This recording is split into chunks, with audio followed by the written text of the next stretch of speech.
Aksi demo yang dilakukan oleh para sopir truk tergabung dalam Laskar Perjuangan Pengemudi Sumatera Selatan di kantor DPRD Sumatera Selatan, menuntut sejumlah keinginan yang dikeluhkan selama ini oleh para sopir truk. Di antaranya soal timbangan UPPKB yang kini telah beroperasi di kawasan Keramasan dan KM 13 Banyuasin, di mana para peserta aksi menuntut kepada pemerintah dan pihak terkait untuk menutup sementara timbangan tersebut, sampai adanya regulasi tentang Undang-Undang Perlindungan Pengemudi. Ditambahkan para pendemo, jika selama ini mereka sebagai sopir tidak pernah dilibatkan dalam pengesahan Undang-Undang Angkutan Barang, sehingga sopir truk alami kerugian.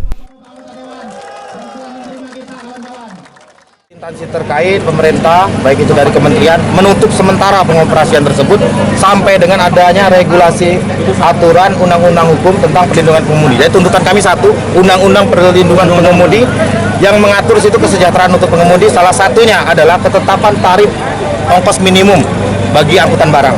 Karena kami pengemudi ini tidak ada undang-undang perlindungan pengemudi untuk kami. Itu tuntutan kami salah satunya. Jadi selama regulasi hukum itu belum ada, belum jelas, penerapan odol kami minta untuk tidak diberlakukan.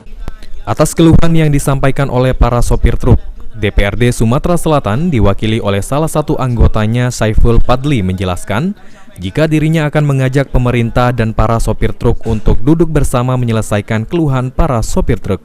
Akan pastikan kaitannya bahwa ini adalah sesuatu yang harus kita duduk bersama, ya kan? Mungkin pemerintah ingin menegakkan aturannya tentang odol. Sisi lain, aturan ini juga harusnya tidak kemudian disamaratakan dengan. Saiful berjanji akan melakukan komunikasi dengan komisi terkait di DPRD Sumatera Selatan untuk menyelesaikan keluhan dari para sopir truk yang menggelar aksi demo. Firman Hidayat, PAL TV.